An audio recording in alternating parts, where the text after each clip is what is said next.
नमस्कार, मैं हूं पवन त्यागी। राहुल गांधी आजकल विदेश की धरती पर जाकर भारत को और भारत की सरकार और मोदी जी को बदनाम करने में लगे हुए हैं। देश बहुत कमजोर हो गया है, ये तो राष्ट्र ही नहीं है, राज्यों का समूह है, यहां तो कोई लोकतांत्रिक व्यवस्था नहीं है, यहां तो जो मोदी है वो डिक्टेटर है, इस तरह की बातें फैला रहे हैं। लेकिन अमेरिका की यानी यूएस की एक गुप्तचर एजेंसी की रिपोर्ट सामने आई है और वो रिपोर्ट कहती है कि मोदी आज इतने शक्तिशाली नेता हैं कि दुनिया के कई महान देश, बड़े देश उनके साथ हाथ मिलाना चाहते हैं। मोदी आज वो शक्तिशाली नेता के रूप में उभरे हैं जिनके बारे में यह कहा जा रहा है कि चीन और पाकिस्तान ने यदि भारत को उकसाया तो वो सैन्य कार्रवाई करने से भी चूकेंगे नहीं। और इसलिए यूएस की उस गुप्तचर एजेंसी ने चिंता व्यक्त की है। उसने कहा है कि देखिए, चीन के पास भी परमाणु अस्त्र हैं और वो बड़ा देश है, इसी तरह पाकिस्तान के पास भी परमाणु अस्त्र हैं। और ऐसे में जो पाकिस्तान पिछले कई सालों से करता रहा है कि वो भारत में आतंकवादियों को भेजता है, वो भारत के खिलाफ छद्म युद्ध करता है, वो भारत के अंदर अपने एजेंटों को भेजता है, या भारत के अंदर राजनीति में बैठे हुए लोग, पत्रकारिता के क्षेत्र में काम करने वाले लोग, उनको फंडिंग करता है और भारत के विरुद्ध षड्यंत्र करने के लिए उनका प्रयोग कर रहा है। अब ये चीजें सब खुलने लगी हैं।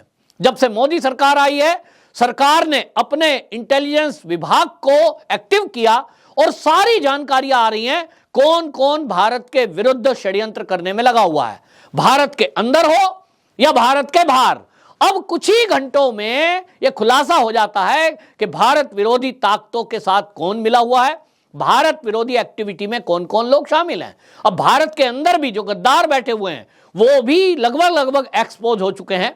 अब आप देखेंगे कि जो पत्रकार थे उनकी पहचान हो गई है। हम सोचते थे बड़ा चैनल है और ये बड़ा तक है और ये जो खबर दिखा रहा है ये तो ठीक ही दिखा रहा होगा।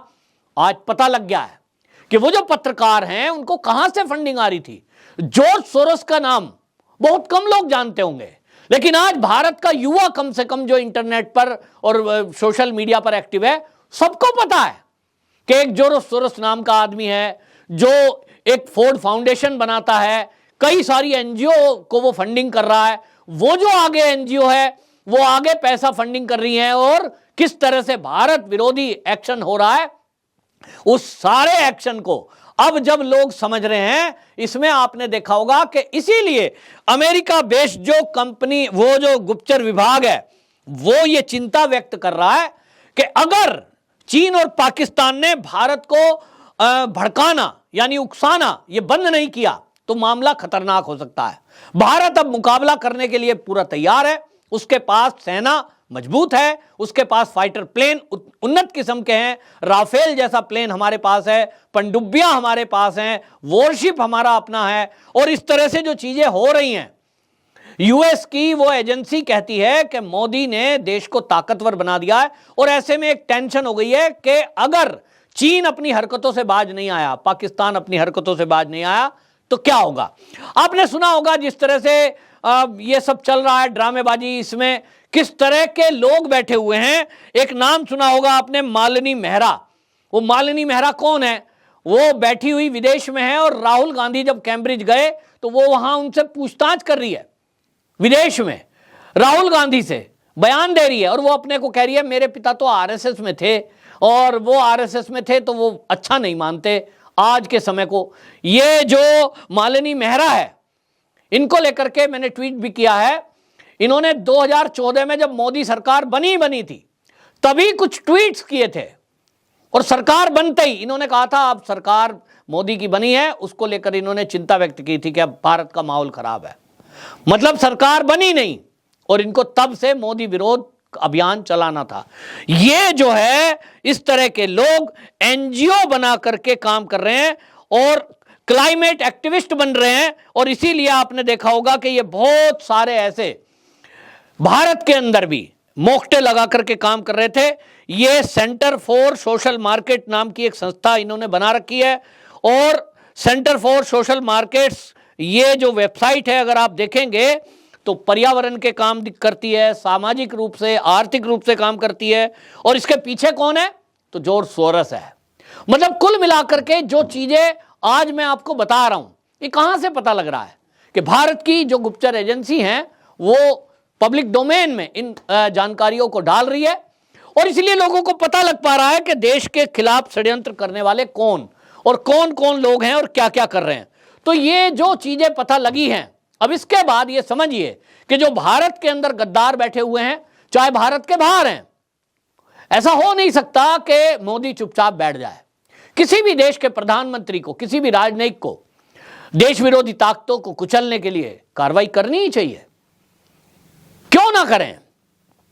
अब अगर किसी का यह खुलासा हो रहा है कि उसके पीछे पाकिस्तान है, पहले हम देखते थे कि भारत के अंदर जो आतंकवाद होता था, खासतौर पे आपने देखिए कश्मीर में 1990 के दशक में जो कश्मीरी हिंदुओं को वहां से भागने के लिए मजबूर करना हुआ, इन्होंने किया, और बाकी लोग अपना घर छोड़कर गए, वो ऐसे ही नहीं गए।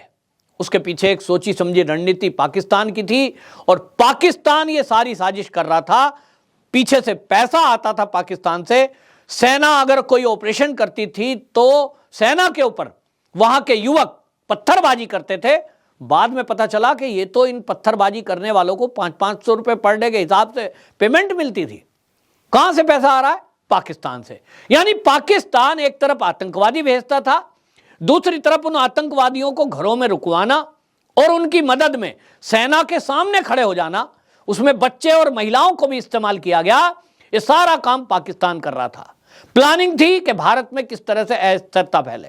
खाली कश्मीर में नहीं, हमने पंजाब में भी खालिस्तानी मूवमेंट के समय देखा कि उसके पीछे भी पाकिस्तान की आईएसआई थी। और इस तरह से देश के अंदर जगह जगह बम ब्लास्ट होते थे। महाराष्ट्र हो या दिल्ली, जहां देखिए बस में बम फट गया, आतंकवादियों ने आज इतने हिंदुओं को मार दिया। ये किया जाता था नैरेटिव चलाने के लिए।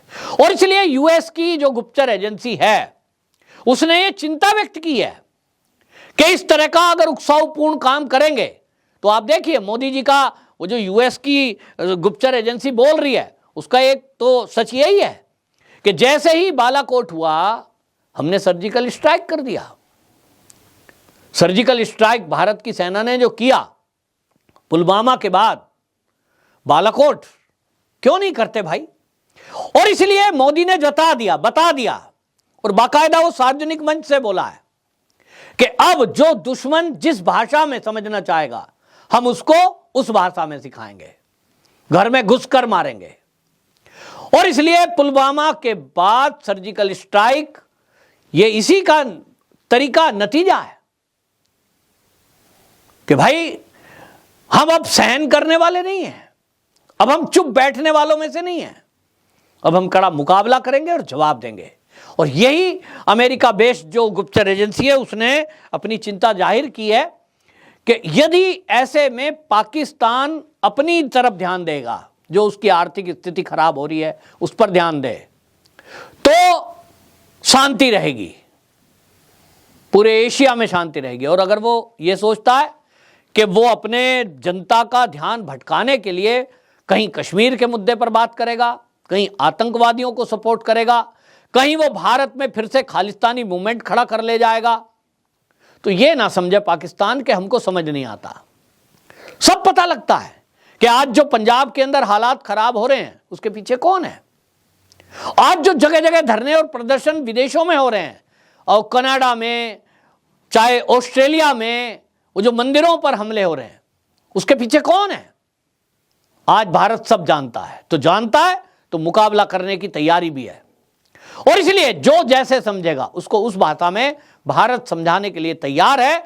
मोदी जी इस मामले में कतई सहन करने वाले नहीं हैं। ये अमेरिका की गुप्तचर एजेंसी की रिपोर्ट है और इसी से पता चलता है कि आज हमारे देश की मजबूती और देश के नेतृत्व जो कि मोदी जी के हाथ में है, मोदी जी की स्थिति कैसी है कि आज यूएस भी बैठकर समझाने बुझाने की बात नहीं कर रहा है, वो ये चिंता कर रहा है कि पाकिस्तान का क्या होगा।